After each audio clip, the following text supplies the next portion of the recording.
Hello सभी को नमस्कार, सभी बच्चों को गुड मॉर्निंग। कैसे हैं आप सभी?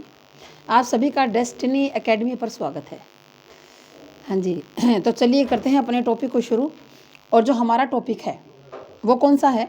हमने जो यूनिट 1 है हमारी, यूनिट 1 का जो पहला टॉपिक है कौन सा? शिक्षा मनोविज्ञान यानी कि एजुकेशन साइकोलॉजी। शिक्षा मनोविज्ञान यानी कि एजुकेशन साइकोलॉजी। तो ये टॉपिक जो है वो हमने स्टार्ट कर रखा है। तो पिछली क्लास के अंदर हमने केवल साइकोलॉजी के बारे में पढ़ा था, यही बात है ना। पिछली क्लास में तो केवल साइकोलॉजी के बारे में पढ़ा। और आज हम लोग किसके बारे में जानेंगे? आज हम लोग एजुकेशन के बारे में यानी कि शिक्षा के बारे में जानेंगे। साइकोलॉजी का आपको पता चल गया कि साइकोलॉजी जो है वो क्या होती है, लेकिन जब शिक्षा का जब तक आपको पता नहीं चलेगा तब तक आप इसको कर नहीं पाओगे। ठीक है, तो शिक्षा क्या होती है, एजुकेशन क्या होती है? तो देखो सीधी सी बात है, जो एजुकेशन है, एजुकेशन का जो प्रयोग है वो प्राचीन काल से होता चला आ रहा है। ठीक है ना। और शिक्षा के बारे में अलग अलग विद्वानों की अलग अलग राय है। और अगर मैं एक ही वाक्य के अंदर शिक्षा को मैं बताना चाहूँ कि शिक्षा क्या है, तो ये क्या होती है कि जो एक नॉन पर्सन होता है, मतलब जिसको सब कुछ आता है, जो नॉन पर्सन है वो एक अननोन पर्सन को सिखाता है। यानी कि जिसको ज्ञान है, यानी कि आप यूँ कह सकते हो कि जो ज्ञानी व्यक्ति होता है वो ज्ञानी व्यक्ति किसको सिखाने का काम करता है? अज्ञानी व्यक्ति को सिखाने का काम करता है। और यही शिक्षा है, जहाँ पर एक अज्ञानी व्यक्ति दूसरे अज्ञानी व्यक्ति को सिखाने का काम करता है, तो उसको हम लोग क्या बोलते हैं? उसको हम लोग शिक्षा बोलते हैं। ठीक है, फिर देखो सबसे पहले बात कर देते हैं कि ये जो एजुकेशन शब्द है, ये जो एक मिनट रुको भाई, ये जो हमारा एजुकेशन शब्द है, ये लो जी, हाँ जी। अब देखो आगे, ये हमारा जो शब्द है क्या? एजुकेशन। एजुकेशन शब्द कहाँ से निकला है? ठीक है ना, एजुकेशन शब्द है वो निकल कर कहाँ से आया है? तो एजुकेशन जो शब्द है वो लैटिन भाषा के 4 शब्दों से निकला निकला हुआ माना जाता है। 4 शब्द कौन कौन से? पहला शब्द होता है एजुकेयर। पहला शब्द कौन सा है? एजुकेयर। और एजुकेयर के बाद दूसरा शब्द होता है क्या? एजुसियर।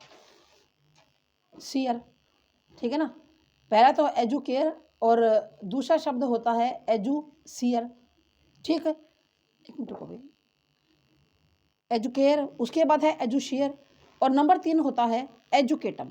नंबर 3 पर कौन सा है? एजुकेटम। और नंबर 4 पर होता है इडुको। नंबर 4 पर क्या है? इडुको। इन 4 शब्दों से निकला हुआ माना जाता है क्या? एजुकेशन शब्द।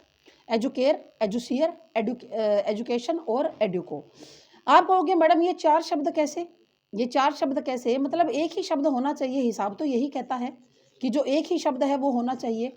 लेकिन देखो, जो एजुकेयर है इन सब का आपको अलग अलग मीनिंग पता होना चाहिए, क्योंकि एग्जाम के अंदर इस प्रकार से पूछ लेता है कि एजुकेयर का क्या मतलब है, एजुसियर का क्या मतलब है, एजुकेटम का क्या मतलब है, इस तरह से पूछ लेता है। तो पहली बात हम लोग क्या करते हैं? किसकी? एजुकेयर की। एजुकेयर क्या है? एजुकेयर का मतलब होता है, सिंपल सा मतलब है कि पालन पोषण करना। एजुकेयर का मतलब क्या होता है?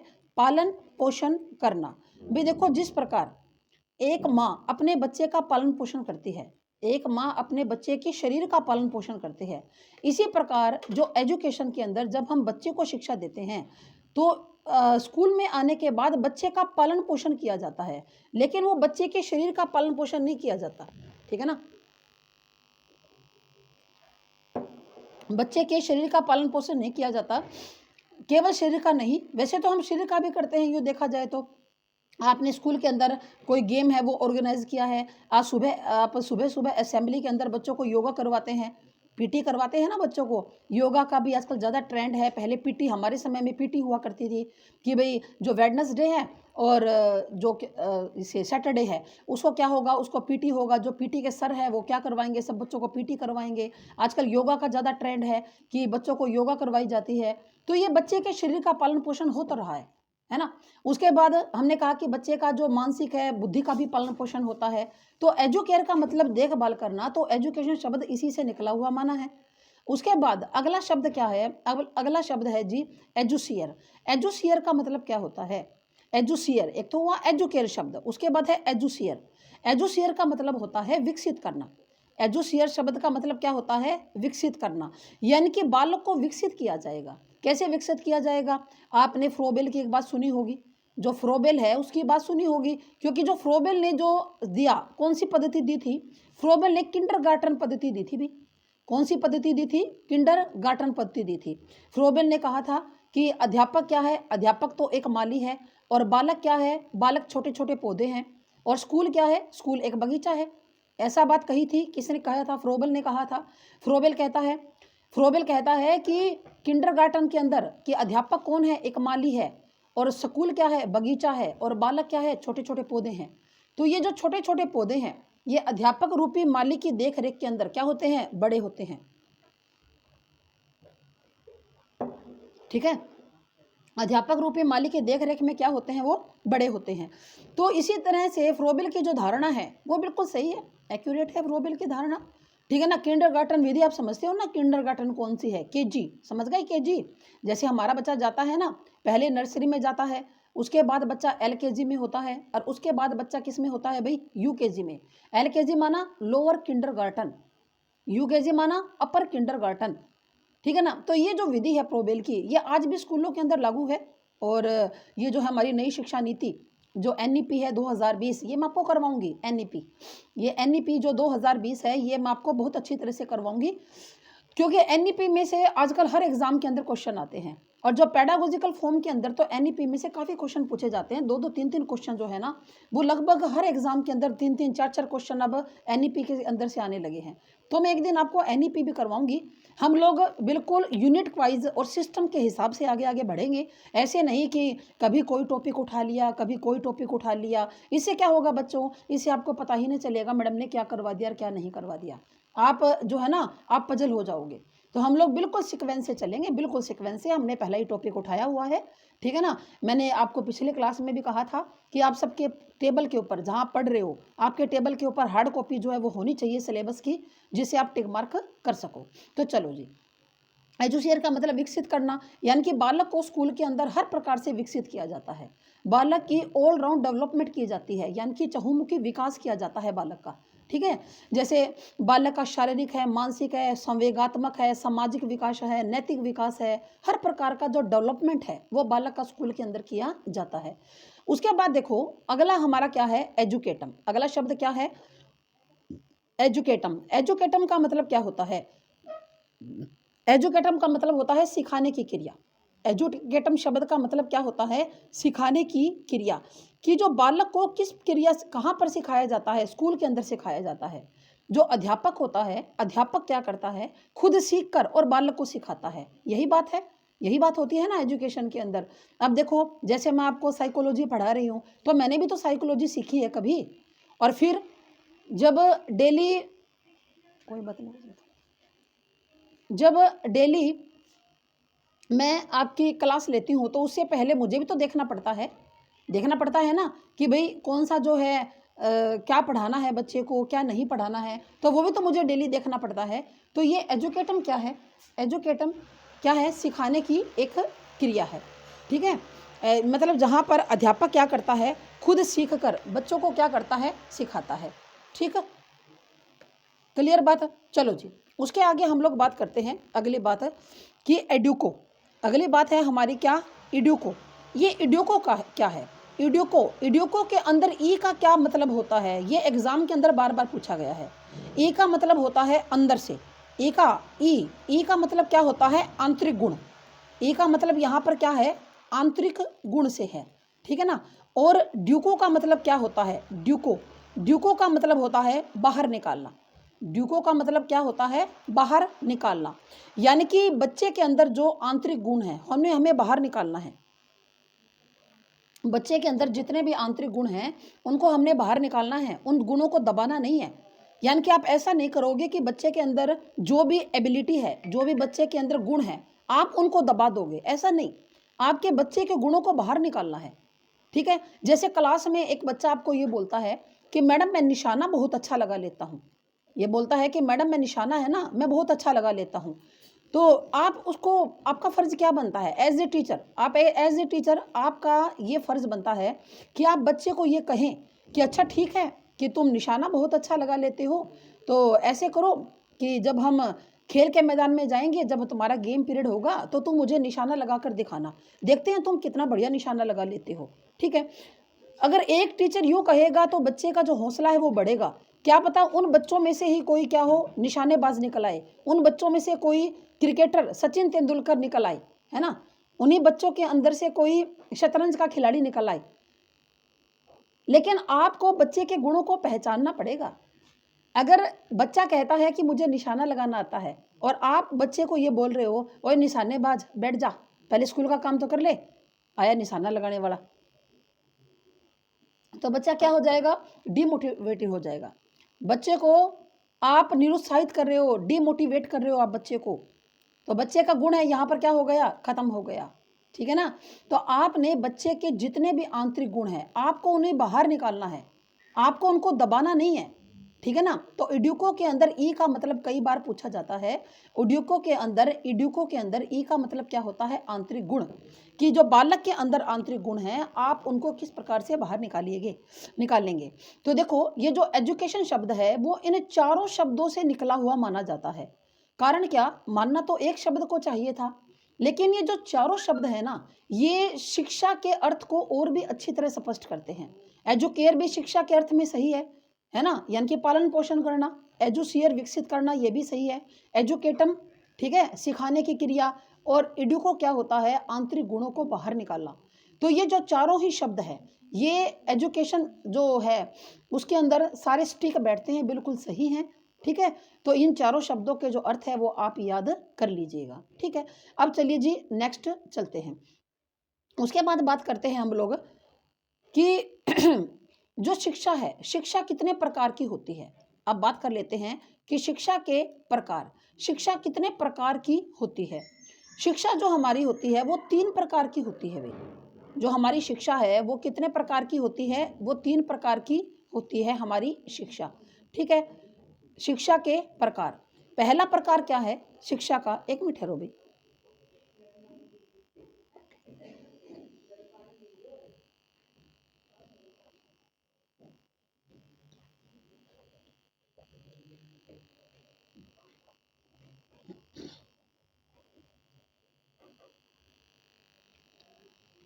हाँ जी, अब तो बढ़ते हैं आगे।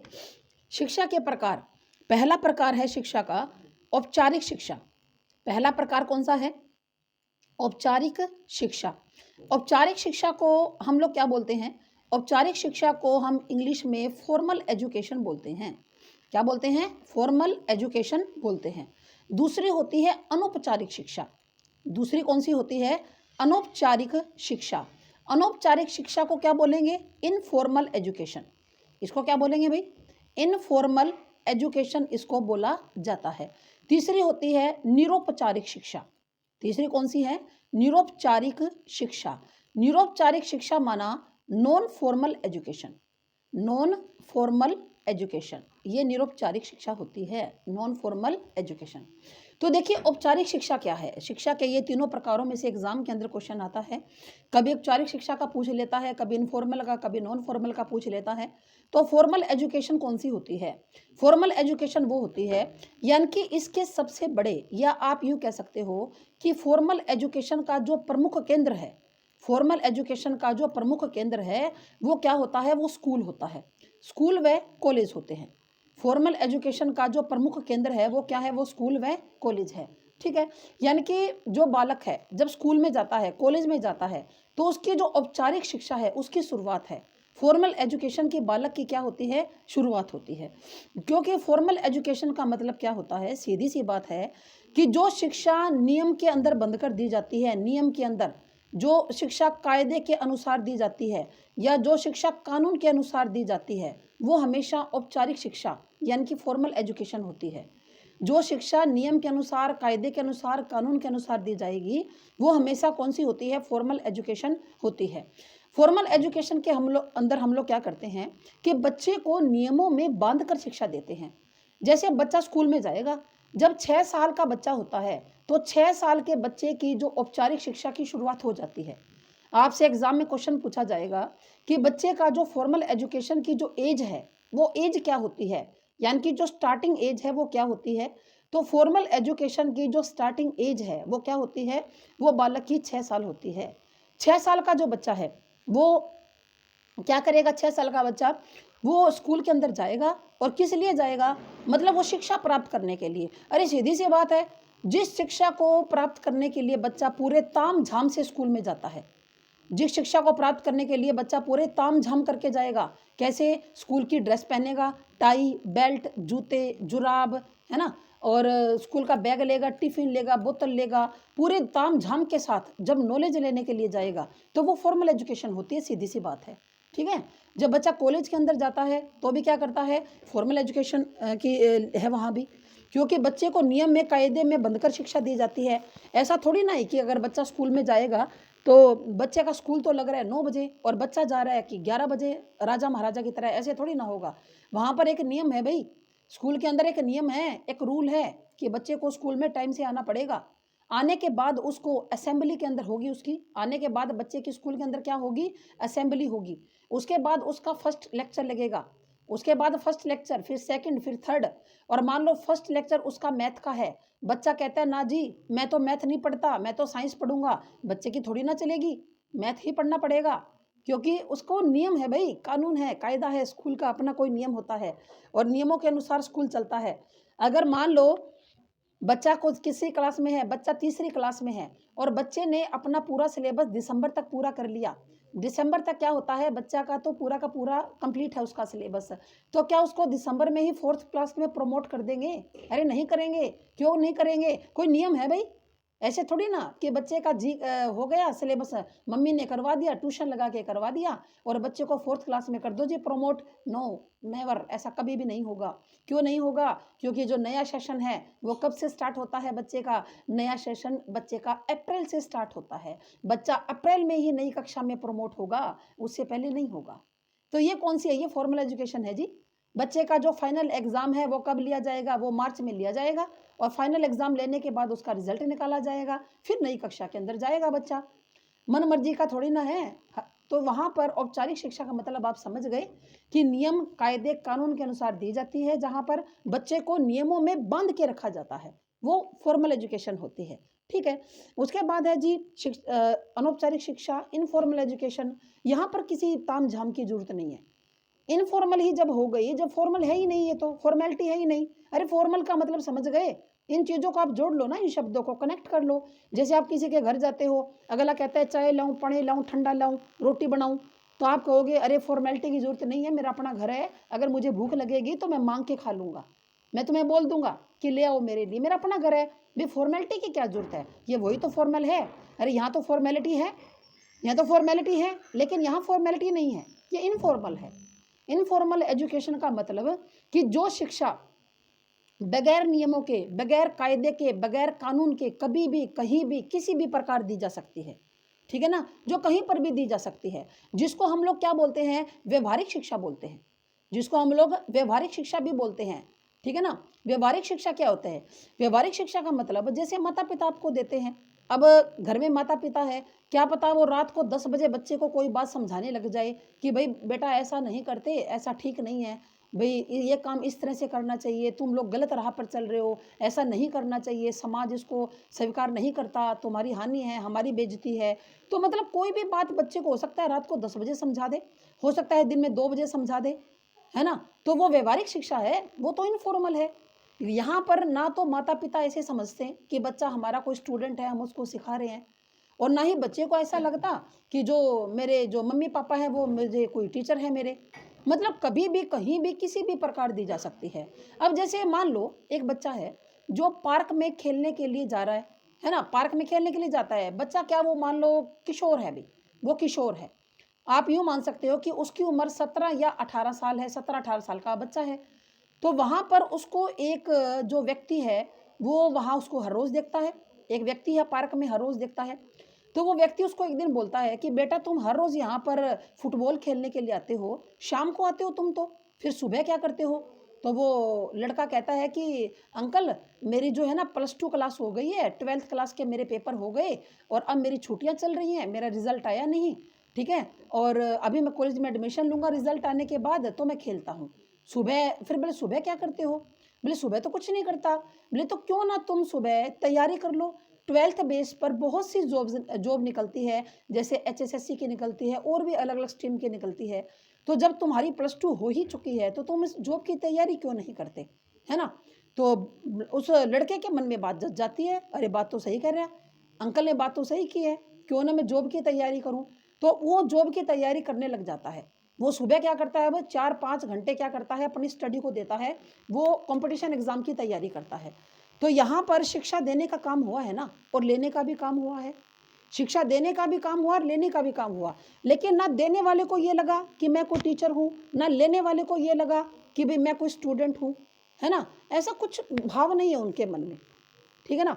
तो इसको हम लोग क्या बोलते हैं, इसको इनफॉर्मल एजुकेशन बोलते हैं। हर एक बात को समझिए, बारीकी से समझिए। जितना आप बारीकी से समझेंगे, शब्दों से खेलना सीख जाएंगे, उतना जल्दी आपको समझ में आ जाएगा। उसके बाद है जी नॉन फॉर्मल।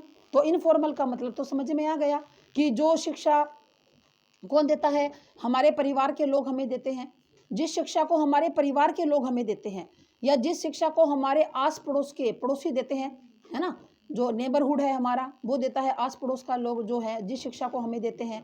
जो शिक्षा हमें धर्म देता है, हमारा धर्म, है ना, जो धर्म है, मान लो कोई सत्संग में चला गया, अब सत्संग में तो अच्छी बातें हैं, बुरी तो है नहीं, तो वहाँ भी कुछ सीखने के लिए मिल गया। तो ये सब के सब क्या है, ये अनौपचारिक शिक्षा है। जो समाज हमें शिक्षा देता है ना, जो सोसाइटी हमें शिक्षा देती है, वो क्या है, वो अनौपचारिक है। जो पीयर ग्रुप देते हैं हमें, ये पीयर ग्रुप क्या होते हैं, पीयर ग्रुप यानी कि बच्चों के जो दोस्त होते हैं, मित्र मंडली होती है, तो वो भी अनौपचारिक शिक्षा होती है। उसके बाद देखिए निरौपचारिक शिक्षा यानी कि नॉन फॉर्मल एजुकेशन। ये जो नॉन फॉर्मल एजुकेशन है, ये जो नॉन फॉर्मल एजुकेशन होती है, ये जो है ये इन दोनों के बीच की है। ये इन दोनों के क्या है, बीच की होती है। यानी कि जो नॉन फॉर्मल एजुकेशन होती है, इसके अंदर ना तो सख्त नियम कायदे कानून होते और ना ही इतनी फ्लेक्सिबिलिटी होती। कहने का मतलब क्या है कि जहां नियमों का, कायदे के, कानूनों का प्रयोग तो किया जाएगा, लेकिन कहीं पर भी टकराव नहीं है। क्या नहीं है, कहीं पर भी टकराव नहीं है ना। ये जो निरौपचारिक शिक्षा होती है, ये कौन सी होती है, मतलब ये वो होती है कि जो हमें ओपन स्कूल्स देते हैं।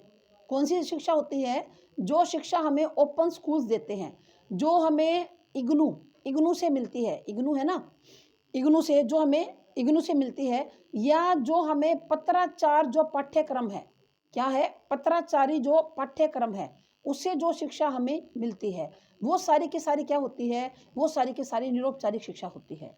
गवर्नमेंट कहती है कि अगर बच्चा स्कूल तक ना आ सके, अगर बच्चा स्कूल तक, विद्यालय तक नहीं आ सकता, तो विद्यालय को बच्चे के घर तक जाना चाहिए। विद्यालय को क्या होना चाहिए, बच्चे के घर तक जाना चाहिए भाई, ठीक है ना। क्योंकि कई लोगों की जो शिक्षा है वो किसी कारणवश बीच में अधूरी हो रह जाती है।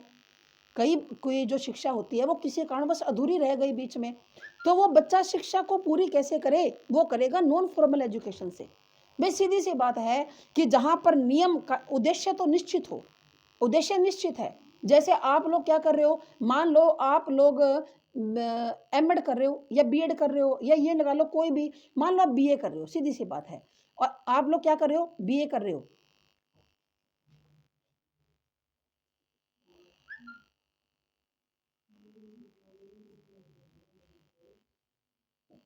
इस पेंसिल का कुछ दिक्कत है।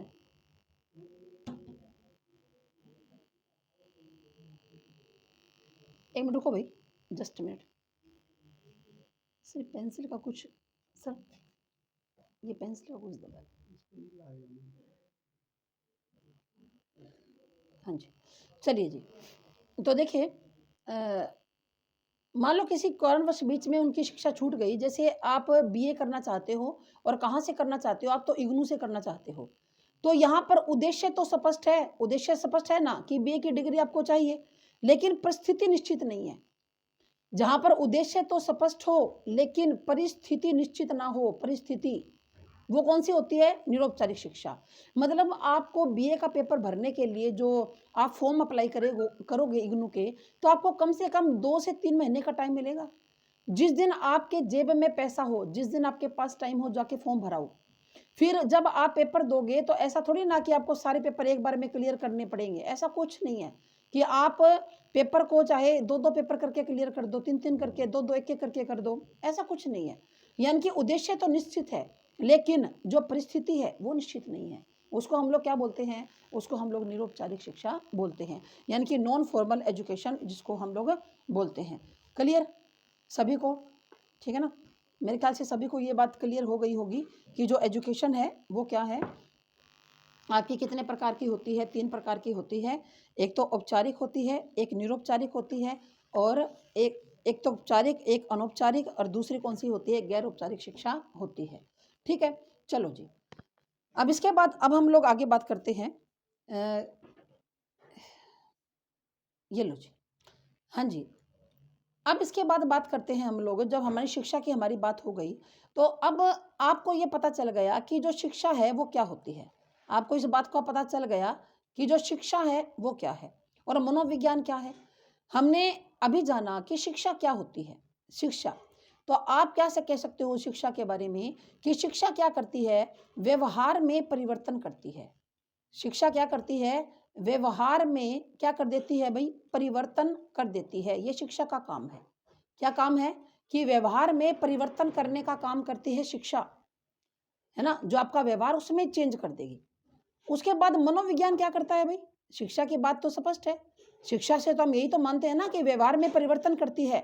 अब मान लो कोई भी एक लड़का है या लड़की है, डजंट मैटर, कोई भी हो सकता है दोनों में से, और वो गाली गलौज कर रहा है, कोई लड़की है या कोई लड़का है, तो वो गाली गलौज कर रहे हैं भाई, है ना? वो लड़का है वो गाली दे रहा है ना? किसी के साथ झगड़ा कर रहा है, मारपीट कर रहा है, तो हम लोग क्या कहेंगे? अरे देखा ना, ये पढ़ा लिखा है ये लड़का, फिर भी देखा ना कैसा व्यवहार कर रहा है, इसको शर्म नहीं आती, इसको अक्ल नाम की चीज नहीं है। क्योंकि हमने क्या कहा? अरे पढ़ा लिखा है, लड़का पढ़ा लिखा है, इसको समझ होनी चाहिए। क्योंकि हम लोग क्या मानते हैं, हमारा समाज क्या मानता है कि अगर हम शिक्षित हैं, हमें शिक्षा मिली हुई है, तो हमारे व्यवहार में परिवर्तन आना चाहिए। जो शिक्षा व्यवहार में परिवर्तन नहीं करती, वो शिक्षा किस काम की? अगर हमारे बिहेवियर में चेंज ही नहीं आया, तो शिक्षित होने का फायदा ही क्या है? एजुकेटेड होने का क्या फायदा अगर हमारा व्यवहार ही नहीं बदला? हमारे व्यवहार में रूखापन है, दूसरों का हम आदर नहीं करते, मान सम्मान नहीं करते, छोटों से अच्छा व्यवहार नहीं करते, बड़ों का आदर नहीं करते, है ना? समाज में, कम्युनिटी में जाकर हमारी कोई इज्जत नहीं है क्योंकि हमारा व्यवहार बहुत गंदा है, तो हमारा शिक्षित होने का फायदा क्या है? व्यवहार में परिवर्तन करती है। और मनोविज्ञान क्या करता है? मनोविज्ञान क्या करता है भाई? ये व्यवहार को जानता है। व्यवहार को जानना क्या है? मनोविज्ञान है। व्यवहार में परिवर्तन करना तो शिक्षा है, और व्यवहार को जानना क्या है? मनोविज्ञान है। क्योंकि मैंने आपको बताया था पिछले लेक्चर में कि मनोविज्ञान क्या करता है? व्यवहार का विज्ञान है। तो इसका मतलब अगर आप शिक्षा और मनोविज्ञान दोनों को प्लस कर दोगे, दोनों को जोड़ दोगे, तो दोनों का मतलब क्या आएगा कि व्यवहार में परिवर्तन करने के लिए, व्यवहार में परिवर्तन करने के लिए, आप लोग व्यवहार में परिवर्तन करना चाहते हो, व्यवहार में परिवर्तन करने के लिए व्यवहार को जानना, व्यवहार में परिवर्तन करने के लिए व्यवहार को जानना ही शिक्षा मनोविज्ञान है। आई बात समझ में आपके कि शिक्षा मनोविज्ञान क्या है? कि व्यवहार में परिवर्तन करने के लिए व्यवहार को जानना ही शिक्षा मनोविज्ञान होता है। ठीक है? कि हम बालक के व्यवहार में परिवर्तन करना चाहते हैं, लेकिन इसके लिए आपको क्या करना पड़ेगा? बालक के व्यवहार को जानना पड़ेगा कि बच्चा जो है वो विशेष प्रकार का व्यवहार करता क्यों है आखिर? क्या कारण है कि बच्चा किसी विशेष प्रकार का व्यवहार कर रहा है? अब आपके क्लास के अंदर आप पीजीटी स्क्रीनिंग के बच्चे हो तो 40 बच्चे होंगे जी आपकी क्लास में। कितने बच्चे होंगे आपकी क्लास में? 40 बच्चे होंगे। तो इन 40 बच्चों का व्यवहार कैसा है? हर एक बच्चा सेम तो नहीं हो सकता ना, क्योंकि जो जुड़वा बच्चे होते हैं ना, जुड़वा बच्चे होते हैं, उनका भी व्यवहार सेम नहीं होता। एक ही पिता के पैदा किए हुए 4 बच्चों के व्यवहार में, है ना, उनके शक्ल सूरत में, उनके गुण में, अवगुणों में क्या होता है? अंतर होता है। सभी सेम नहीं होते सभी बच्चे, जुड़वा बच्चे भी सेम नहीं होते। तो आपकी क्लास में तो 40 बच्चे हैं, जो अलग-अलग हेरिडिटी से आए हैं, अलग-अलग वातावरण से आए हैं, अलग-अलग कम्युनिटी से आए हैं वो बच्चे। उनके अंदर हेरिडिटी अलग है, उनका वातावरण अलग है, घर का माहौल अलग है, उनका सोचने का तरीका अलग है, वस्तुओं को देखने का नज़रिया अलग है। तो आप उन 40 बच्चों के व्यवहार को जानोगे, और व्यवहार को जानकर आप उनको शिक्षा दोगे। व्यवहार को जानकर क्या दोगे? आप उनको शिक्षा दोगे। वो ज़माना गया जब बच्चे को डंडे के ज़ोर से पढ़ाया जाता था। यानी कि सभी बच्चों को क्लास में एक ही लाठी से हाँका जाता था पहले के टाइम में। क्यों? क्योंकि जो एजुकेशन थी ना, जो पहले के टाइम में जो एजुकेशन थी, वो टीचर सेंटर्ड थी। वो क्या थी भई? वो टीचर सेंटर्ड थी पहले एजुकेशन, यानी कि अध्यापक केंद्रित थी। समझ में आई बात? एजुकेशन कैसी थी? अध्यापक केंद्रित थी। आपने रामायण महाभारत देखी होगी। रामायण महाभारत में क्या होता है कि भई एक जो कौरवों के जो पांडवों के गुरु है द्रोणाचार्य जी, वो बैठ जाते हैं महाभारत में। आपने देखा होगा कि एक वृक्ष के नीचे, और वहाँ से क्या करते हैं, बच्चों को लेक्चर मेथड से पढ़ाते हैं, उनको लेक्चर देते हैं। इसी तरह से रामायण के अंदर भी आपने देखा होगा, क्योंकि वहाँ पर टीचर सेंटर्ड एजुकेशन हुआ करती थी। बच्चे का नहीं देखा जाता था कि बच्चा क्या चाहता है, बच्चा कैसे सीखेगा। लेकिन आज की जो शिक्षा पद्धति है, वो टीचर सेंटर्ड नहीं है। वो क्या है? वो आज की जो शिक्षा पद्धति है, वो चाइल्ड सेंटर्ड हो चुकी है। क्या हो चुकी है? चाइल्ड सेंटर्ड हो चुकी है। आज बच्चा सेंटर के अंदर आ गया है, और जितनी भी शिक्षण अधिगम प्रक्रिया है, इसके चारों तरफ घूम रही है कि बच्चा क्या चाहता है, बच्चा कैसे सीखेगा। आपने केवल बच्चे के ऊपर ध्यान करना है कि बच्चा क्या चाहेगा, कैसे वो सीखेगा। तो इसी को हम लोग क्या बोलते हैं? चाइल्ड सेंटर्ड जो है, इसको एजुकेशन जो पद्धति है, इसको हम लोग बोलते हैं। ठीक है ना? क्लियर बात समझ में आ गई कि व्यवहार में परिवर्तन करने के लिए व्यवहार के अंदर को जानना ही क्या है? शिक्षा मनोविज्ञान है। उसी को हम शिक्षा मनोविज्ञान कहते हैं। ठीक है? मतलब जो शिक्षा मनोविज्ञान है, ये मनोविज्ञान की एक शाखा है, एक ब्रांच है। ठीक है? चलो जी आगे करते हैं बात, कैसे शाखा ब्रांच है, किसने बनाई, किसके दिमाग की उपज है, किसका विचार था। तो देखिए, सबसे पहले एक बात आती है किसकी? रूसो नाम के एक व्यक्ति की। रूसो कौन है? रूसो प्रकृतिवादी है जी। रूसो कौन है? रूसो मशहूर प्रकृतिवादी है। प्रकृतिवादी कौन होता है? जो नेचर को मानते हैं। किसको मानते हैं? जो नेचर को मानते हैं। ये जो प्रकृतिवादी होते हैं ना, ये ओनली नेचर को मानते हैं। ओनली नेचर, ये कहते हैं कि जो भी कुछ है ना, वो नेचर है, वो प्रकृति है। ये लोग हेरिडिटी को नहीं मानते, और ये लोग ना ही गॉड को मानते। ये कहते हैं नो गॉड। जो प्रकृतिवादी लोग होते हैं ना, ये भगवान को नहीं मानते, ये तो कहते हैं नो गॉड। ये कहते हैं गॉड होता ही नहीं है। और आज भी है प्रकृतिवादी। कहीं सोचो रूसो ही था और उसके साथ ही प्रकृतिवादी खत्म हो गई। तो आज भी प्रकृतिवादी लोग बहुत हैं जो भगवान को नहीं मानते। वो कहते हैं नो गॉड, गॉड तो होता ही नहीं। जो भी है वो नेचर है, बस नेचर। हमारा जो शरीर है, वो 5 तत्वों से मिलकर बना होता है। आप सबने ये बात सुनी हुई है, पढ़ी हुई है। और ये 5 तत्वों में ही विलीन हो जाता है। जैसे किसी की मृत्यु हो जाए, तो हम लोग बोलते हैं ना कि भी उसका जो शरीर है, वो 5 तत्व में विलीन कर दिया गया। तो ये जो प्रकृतिवादी है ना, यही बात मानते हैं। आ सकता है एग्जाम के अंदर। अरे क्वेश्चन जो पूछेगा ना, वो कहीं से भी पूछ सकता है। तो प्रकृतिवादी होते हैं, वो गॉड को नहीं मानते। तो रूसो बड़ा मशहूर प्रकृतिवादी है। रूसो ने एक बुक लिखी थी, और बुक का क्या नाम था? रूसो की बुक का नाम था जी इमाइल। रूसो की किताब का नाम क्या था? इमाइल था। ठीक है? रूसो के दिमाग की उपज है, या आप यूं कह सकते हो कि रूसो जो है, ऐसा व्यक्ति था पहला जिसके माइंड में, जिसके दिमाग में ये बात आई थी क्या, कि एजुकेशन जो है, एजुकेशन है, एजुकेशन को साइकोलॉजी से क्या कर देना चाहिए? कनेक्ट कर देना चाहिए। सबसे पहले इन्होंने ही ये बात कही थी कि जो एजुकेशन होती है ना, एजुकेशन को साइकोलॉजी के अंदर ले आओ, इन दोनों को जोड़ दो, और उससे क्या होगा? बड़े पॉजिटिव रिस्पॉन्स हमें देखने के लिए मिलेंगे, है ना? जो रिस्पॉन्स होंगे ना, वो क्या होंगे? वो पॉजिटिव होंगे। तो इन्होंने अपनी बुक इमाइल के अंदर इस बात का, अपने इस विचार का वर्णन किया। इमाइल के अंदर इन्होंने बहुत ही अच्छी बात कही, और जो कई बार पूछी भी जाती है क्या, कि जो बालक है ना, बालक जो बच्चा होता है, बालक एक किताब के समान है। बच्चा होता है वो क्या है? वो एक किताब के समान होता है भाई। और प्रत्येक टीचर को चाहिए कि इसका शुरू से ले अंत तक अध्ययन कर ले। ये बात किसने कही थी? ये बात कही थी रूसो ने। फिर से सुनिए, रूसो ने क्या कहा, रूसो का क्या विचार था। रूसो कहता है कि बालक एक किताब के समान है, एक पुस्तक के समान है, और प्रत्येक अध्यापक को चाहिए कि वो इसका शुरू से लेकर अंत तक अध्ययन कर ले, इस पुस्तक का पढ़ ले, इसको पूरी की पूरी। ठीक है?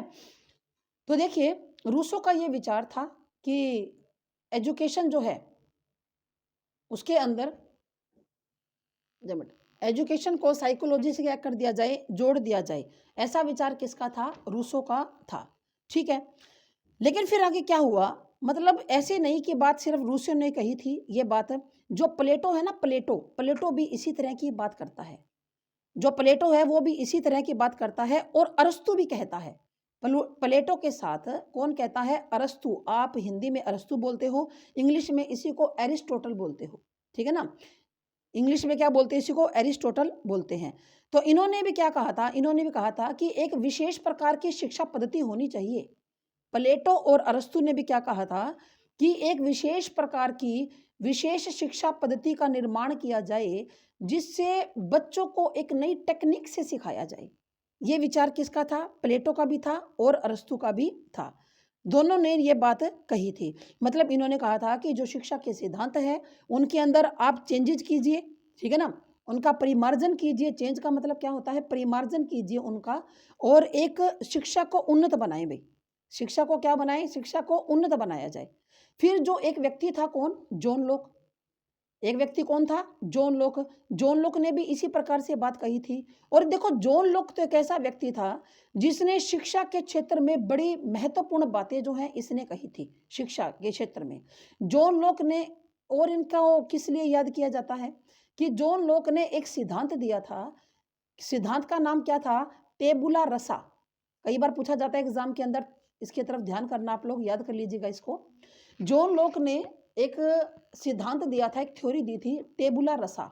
टेबुला रसा का मतलब क्या होता है, कोरी स्लेट। कई बार एग्जाम के अंदर आ चुका है भाई कि जो टेबुला रसा का मतलब क्या होता है, या जो टेबुला रसा का जो कॉन्सेप्ट है वो किसका था, जॉन लोक का था। ये कोरी स्लेट क्या होता है, जॉन लोक बोलते हैं कि जो बच्चा होता है, जो बालक होता है, उसका जो दिमाग है वो क्या होता है, वो जन्म के समय कोरी स्लेट है। एक खाली स्लेट होती है ना, जिसके ऊपर कुछ भी लिखा जा सकता है।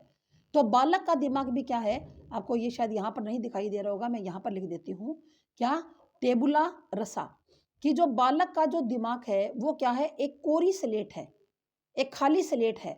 जिस प्रकार आप खाली स्लेट पर कुछ भी लिख सकते हो, तो जब एक बालक जन्म लेता है तो उसका जो दिमाग होता है ना, दिमाग वो ब्लैंक होता है, उसके ऊपर कुछ नहीं लिखा होता है। जैसे जैसे बालक अपने जीवन के अंदर आगे बढ़ता है, जैसे जैसे वो वातावरण के, एनवायरनमेंट के संपर्क में आएगा, वैसे वैसे उसकी जो बुद्धि है उसका विकास होगा। और वो इस स्लेट के ऊपर क्या लिखेगा, अपने अनुभव लिखेगा। बालक इस स्लेट के ऊपर क्या लिखेगा, अपने अनुभव लिखेगा। जैसे जैसे वो क्या आएगा, जैसे जैसे वो बड़ा होता जाएगा, वातावरण के संपर्क में आएगा, इसके ऊपर क्या लिखेगा, अपने अनुभव लिखेगा। ठीक है, फिर देखो आगे बात है कि ये जो रूसो की जो ये विचार था, रूसो का जो ये विचार था, इस विचार को उठाया किसने। वैसे तो कई मनोवैज्ञानिकों ने इनके बारे में बात की थी, जैसे मैंने कईयों को तो आपको तो बता भी दिया, प्लेटो है, अरस्तु है ना, जॉन लोक है। उसके बाद और भी कई ऐसे, जैसे गाल्टन है, कई मनोवैज्ञानिक है जिन्होंने शिक्षा के क्षेत्र के अंदर अलग अलग इन्होंने काम किया था। लेकिन अल्फ्रेड बिने हैं, वो भी कहते हैं शिक्षा के क्षेत्र में अल्फ्रेड बिने के भी विचार आए थे। बिने ने भी कहा था शिक्षा के क्षेत्र के अंदर महत्वपूर्ण योगदान दिया था। क्या योगदान दिया था कि बालक की बुद्धि को मापने के लिए पहला जो है इन्होंने क्या बनाया था, बुद्धि मापन जो है वो बनाया था। ठीक है, लेकिन रूसो के, अब आप पिछली बात पर दोबारा आ जाए, रूसो की इस बात को उठाया किसने, इस बात को उठाया जी थोर्नडाइक ने। रूसो की इस बात को किसने उठा दिया, थोर्नडाइक ने उठा दिया। थोर्नडाइक जो है, इसने शिक्षा को मनोविज्ञान में लाने के लिए काफी प्रयास किए। जो थोर्नडाइक है, इन्होंने शिक्षा को मनोविज्ञान में लाने के लिए इन्होंने काफी प्रयास किए। ठीक है, तो जो शिक्षा मनोविज्ञान की जो उत्पत्ति है वो कब से मानी जाती है, 1900 से मानी जाती है। शिक्षा मनोविज्ञान की जो उत्पत्ति है वो कब से मानी जाती है, वो 1900 से मानी जाती है, शिक्षा मनोविज्ञान की उत्पत्ति। लेकिन इसको मनोविज्ञान की एक स्वतंत्र शाखा कब माना गया, इसको मनोविज्ञान की एक स्वतंत्र शाखा कब माना गया, 1920 के अंदर माना गया था। मनोविज्ञान की एक स्वतंत्र शाखा कब माना गया भाई, 1920 के अंदर मनोविज्ञान की एक स्वतंत्र शाखा के रूप में इसको मान लिया गया था। किसको, एजुकेशन साइकोलॉजी को, यानी कि शिक्षा मनोविज्ञान को। शिक्षा मनोविज्ञान को मनोविज्ञान की एक स्वतंत्र शाखा के रूप में कब माना गया? 1920 के अंदर। लेकिन इसकी उत्पत्ति अगर पूछ ले तो वो कब की है भाई? 1900 की मानी जाती है। और जो थोरनडाइक है, थोरनडाइक को शिक्षा मनोविज्ञान का जनक कहा जाता है। जनक किसको कहा जाता है? जनक शिक्षा मनोविज्ञान का। थोरनडाइक को शिक्षा मनोविज्ञान का क्या कहा जाता है? जनक कहा जाता है। थोरनडाइक ने मनोविज्ञान के अंदर शिक्षा को लाने के लिए बहुत से प्रयास किए। इसने अनेकों धरने दिए, ठीक है ना। थोरनडाइक जो है ना, इसने अनेकों धरने दिए, आंदोलन किए, लोगों को चेताने का प्रयास किया कि भाई जो साइकोलॉजी है, साइकोलॉजी और एजुकेशन को जोड़ने से जो है हमें फायदा ही फायदा है, कोई भी नुकसान नहीं है। अब क्या क्या फायदा है इसकी बात तो हम आगे करेंगे। यहाँ केवल इतनी बात कर रहे हैं कि जो शिक्षा है उसके अंदर मनोविज्ञान को लाया जाए, शिक्षा के अंदर मनोविज्ञान को लाया जाए। ये विचार तो रूसो का था, लेकिन इस विचार को, इस कॉन्सेप्ट को उठाया किसने? थोरनडाइक ने। जैसे देखो, आप यूं समझ सकते हो कि जो स्वच्छ भारत है ना, स्वच्छ भारत का जो कॉन्सेप्ट है वो तो किसका है? महात्मा गांधी का है। आपने देखा होगा ना, महात्मा गांधी का चश्मा रखा होता है, एक पर स्वच्छ लिखा होता है, एक पर भारत लिखा होता है। और इस कॉन्सेप्ट को उठा किसने लिया? मोदी जी ने। ठीक है, ये कॉन्सेप्ट है, इसको उठाया किसने है? मोदी जी ने उठाया, स्वच्छ भारत को। लेकिन ये कॉन्सेप्ट किसका है? ये अवधारणा किसकी है? ये विचार किसका है? ये महात्मा गांधी का है। ये गांधीवादी विचारधारा का परिणाम है, जिसको किसने उठाया? मोदी ने, जिसको उठा लिया। इसी तरह से शिक्षा के अंदर मनोविज्ञान को लाने का जो विचार था वो था जी रूसो का। और इसको उठाया किसने? इसको थोरनडाइक ने उठा लिया। क्लियर? चलो जी, अब थोरनडाइक को शिक्षा मनोविज्ञान का क्या कहा जाता है? जनक कहा जाता है। थोरनडाइक को शिक्षा मनोविज्ञान का जनक कहा जाता है। ठीक है, फिर देखिए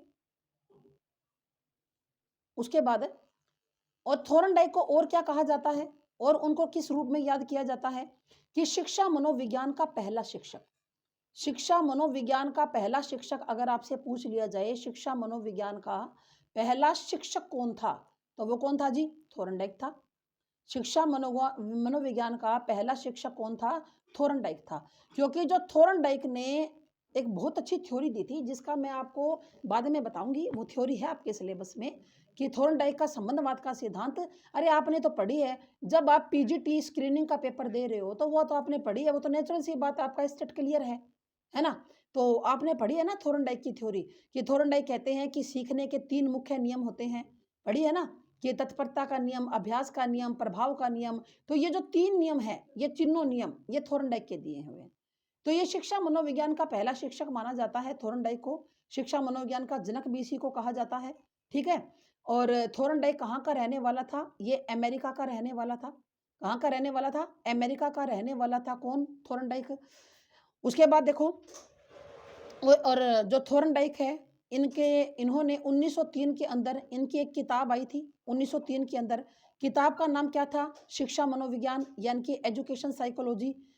जो एजुकेशन साइकोलॉजी, यही नाम था किताब का, जिसके ये जनक है, एजुकेशन साइकोलॉजी। तो इसके अंदर इन्होंने सीखने के नए नए सिद्धांतों का प्रतिपादन किया था। 1903 की बात है। ठीक है, उसके बाद 1922 की मैं आपको बात बताऊं।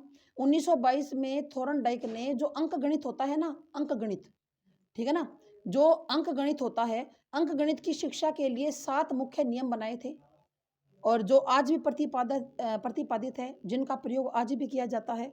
ठीक है ना, जिसका प्रयोग आज भी किया जाता है। ठीक है भाई, तो आपसे यूं पूछ लिया जाए कि शिक्षा में मनोविज्ञान का सूत्रपात किसने किया? शिक्षा के अंदर मनोविज्ञान का सूत्रपात किसने किया? तो वो जवाब आपका क्या होगा? रूसो ने किया। जवाब क्या आएगा? रूसो ने किया। अगर ये पूछ लिया जाए कि शिक्षा मनोविज्ञान का जनक कौन है, तो आप कहोगे थोरनडाइक है। शिक्षा मनोविज्ञान का जनक कौन है भाई? थोरनडाइक है। क्लियर बात? आप बताओ, कोई दिक्कत आगे समझ में? क्लियर है भाई आपका? इतना आ गया समझ में? चलो जी, अब चलते हैं आगे। अब हमने यहाँ पर क्या क्लियर किया अभी तक? अभी तक हमने क्या क्लियर किया? अभी अभी हमने कॉन्सेप्ट क्लियर किया है शिक्षा मनोविज्ञान का। पहले हमने मनोविज्ञान को जाना, फिर शिक्षा को जाना, और इसके बाद किसको जान लिया? शिक्षा मनोविज्ञान को जान लिया। तो कुल मिलाकर बात यह है कि हमने यहाँ पर कॉन्सेप्ट को क्लियर किया है। ठीक है ना, कॉन्सेप्ट आपका हो गया जी क्लियर। फिर देखो, ये जो शिक्षा है, शिक्षा की के बारे में कई बार क्या होता है एग्जाम के अंदर एक मिनट, परिभाषा पूछ ली जाती है, तो हम बात किसके कर रहे हैं, स्किनर की। स्किनर की परिभाषा की बात कर लेते हैं। स्किनर ने शिक्षा मनोविज्ञान को परिभाषित करते हुए क्या कहा, जो मेन परिभाषा है वो मैं आपको बता दूंगी, एग्जाम के अंदर आ सकती है, कि शिक्षा मनोविज्ञान मनोविज्ञान की वह शाखा है। शिक्षा मनोविज्ञान मनोविज्ञान की वह शाखा है, ये ब्रांच है एक, मनोविज्ञान की वह शाखा है जो सीखने और सिखाने की प्रक्रिया का अध्ययन करती है। जो किसका अध्ययन करती है, जो सीखने और सिखाने की, जो सीखने और सिखाने की प्रक्रिया का, जो सीखने और सिखाने की प्रक्रिया का क्या करती है, अध्ययन करती है। ठीक है ना, तो इसी को हम लोग क्या बोलते हैं, शिक्षा मनोविज्ञान बोलते हैं। स्किनर ने कही थी ये बात, क्या क्या कही थी स्किनर ने, कि जो शिक्षा मनोविज्ञान है वह मनोविज्ञान की वह शाखा है जो सीखने और सिखाने की प्रक्रिया का क्या करती है भाई, अध्ययन करती है। तो स्किनर की यहाँ पर क्या हो जाएगी, मोस्ट इंपॉर्टेंट है, जो एग्जाम के अंदर आ सकती है। जो मोस्ट इंपॉर्टेंट परिभाषाएं होती है ना, केवल वही पढ़ने का फायदा है, बाकी की परिभाषाओं को पढ़ने का फायदा नहीं है। कि अगर आप किसी और ऐसे मनोविज्ञान की परिभाषा को याद कर रहे हो जिनका कोई फायदा ही नहीं है आपके एजुकेशन के अंदर, तो वो मत पढ़िए, उनको कोई ज़रूरत नहीं है। आपके पास जो है बुक होगी, एस्टेट के लिए आपने जहाँ से भी तैयारी की वहाँ से आपकी कोई भी आपके पास अगर बुक हो, तो उस बुक में से आप जो मेन परिभाषाएं हैं वो पढ़ लेना भी। मेन जो परिभाषा है, जो डेफिनेशंस है, वो वहाँ से आप पढ़ सकते हो। ठीक है ना। अब देखो बच्चों, अगर हम यहाँ पर डेफिनेशन भी करने लगे ना तो अपने को बहुत ज़्यादा टाइम लग जाएगा, क्योंकि अपने पास टाइम इतना है नहीं। तो मैं आपको मेन तो एक आधी बता दूंगी, बाकी जो स्किनर की अगर कोई परिभाषा हो, अगर कोई वुडवर्थ की परिभाषा होती है, वाटसन की होती है, या फिर थोरनडाइक की कोई परिभाषा हो, ठीक है ना, या फिर कोई मतलब हल की कोई परिभाषा हो, ये जो आपको पता है, ये फेमस तो यही लोग हैं। अगर इनकी परिभाषाओं के बारे में कहीं पर भी जैसे थोड़ा बहुत लिखा हो ना, तो देख लिया करो। आप सबके पास एस्टेट की बुक मिलेगी, उसको उठाओ, या फिर आपके पास बीएड की कोई बुक होगी, है ना, जेबीटी की, एमएड की, जो भी है ना, आप उसके अंदर से पढ़ सकते हो। क्लियर सबको। चलो जी, अब चलते हैं आगे। अगली बात क्या है, स्कोप ऑफ एजुकेशन साइकोलॉजी। इसके अंदर अब हमने पहले कॉन्सेप्ट क्लियर किया, अब स्कोप करेंगे, स्कोप ऑफ एजुकेशन साइकोलॉजी। और स्कोप को करने के बाद हम लोग फंक्शन करेंगे। तो ये हमारी जो फर्स्ट यूनिट की जो एक टॉपिक है ना, एक पार्ट है, वो अपना आज कंप्लीट हो जाएगा। आज तो खैर देखते हैं, आज होगा कल होगा, पर बाकी करेंगे जिसको साथ साथ में। Scope of education psychology, scope का मतलब क्या होता है, स्कोप का मतलब होता है क्षेत्र। यानी कि जो एजुकेशन साइकोलॉजी है उसका क्षेत्र क्या है, वो काम कहाँ पर करती है, उसका क्या स्कोप है, क्या एरिया है उसका। ठीक है ना।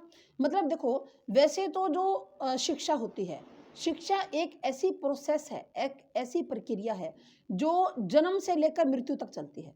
कब से कब तक, जन्म से लेकर मृत्यु तक चलती है। शिक्षा एक ऐसी प्रक्रिया है जो, यानी कि आप यूं कह सकते हो, या जन्म से पहले भी, यानी कि बच्चा जो सीखना है ना, शिक्षा का मतलब क्या होता है, सीखना। बच्चा जो है वो माँ के गर्भ से, यानी कि गर्भ से कब्र तक, आप यूं कह सकते हो, गर्भ से कब्र तक चलती है। जब बच्चा माँ के गर्भ में आता है ना, तभी से बच्चा सीखना शुरू कर देता है।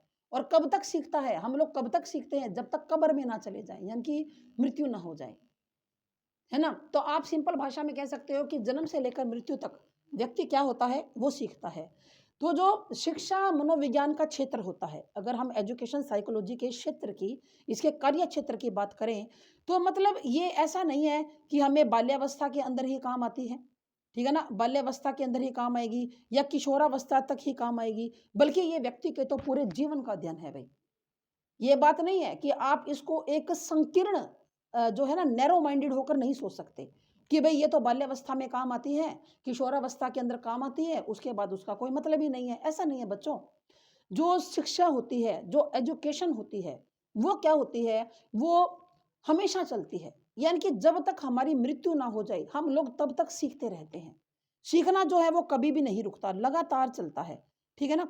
और इसके अंदर मतलब जितने भी पक्ष हो सकते हैं सीखने के, एक शिक्षार्थी के लिए, माना एक स्टूडेंट के लिए, किसके लिए? एक स्टूडेंट के लिए और एक टीचर के लिए। जितने भी पक्ष होते हैं सीखने और सिखाने के, वो सारे के सारे इसके अंदर स्कोप के अंदर आ जाते हैं। जैसे मान लो आपके पास एक कमरा है और कमरा कितना है? आपका कमरा 12 बाय 12 का है, ठीक है ना? आपका कमरा कितना है? 12 बाय 12 का है। तो ये जो 12 बाय 12 का जो कमरा है, आप कहोगे कि इस कमरे का एरिया स्कोप कितना? अरे इतना ही है भाई, 12 बाय 12 का कमरा है, इतनी तो इसकी जो है लेंथ है, इतनी इसकी विड्थ है। यही बात कहेंगे। तो इसी प्रकार कि जहां तक शिक्षा अपना काम करती है, जहां तक शिक्षा अपना काम करती है, अरे शिक्षा कहां तक काम करेगी? मैंने अभी तो आपको बताया, अरे गर्भ से लेकर कब्र तक शिक्षा कहां से काम करेगी? मृत्यु तक। जब तक हम लोग कब्र में ना चले जाएं, मृत्यु ना हो जाए, तब तक शिक्षा काम करती है। तो क्या साइकोलॉजी वहां तक काम नहीं करेगी?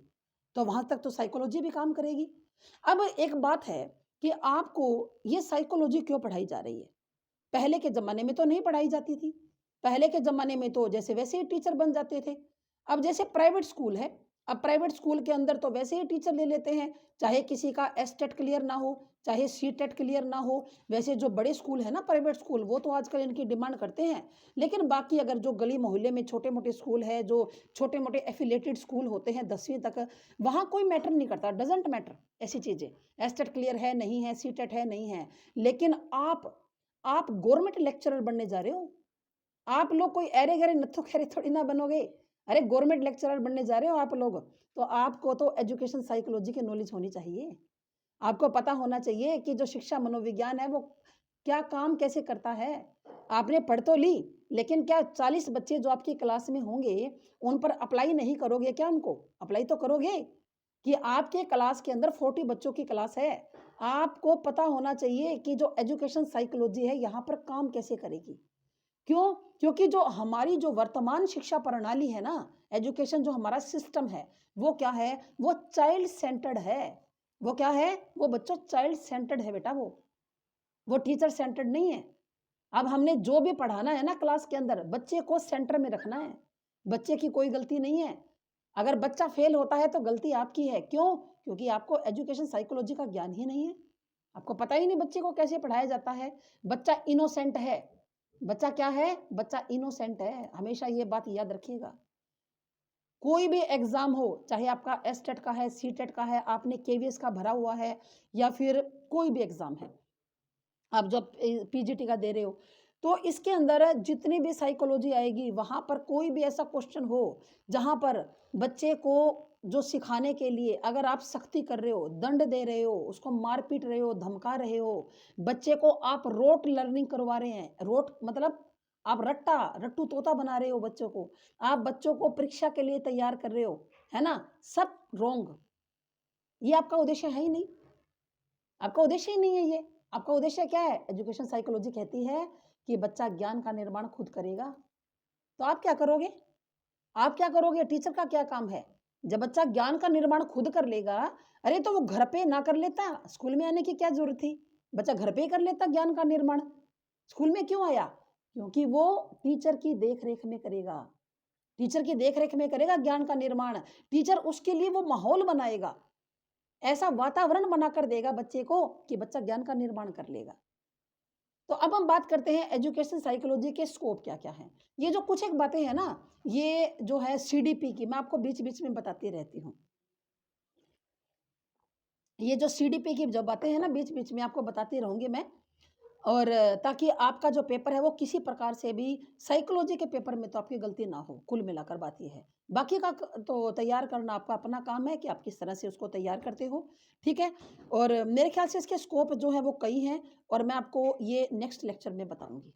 बस आपको यहाँ पर आज मैंने जो आपका जो टॉपिक है वो मैंने आपको क्लियर कर दिया, ठीक है? तो अब मिलते हैं नेक्स्ट लेक्चर के अंदर, तब तक पढ़ते रहो, है ना?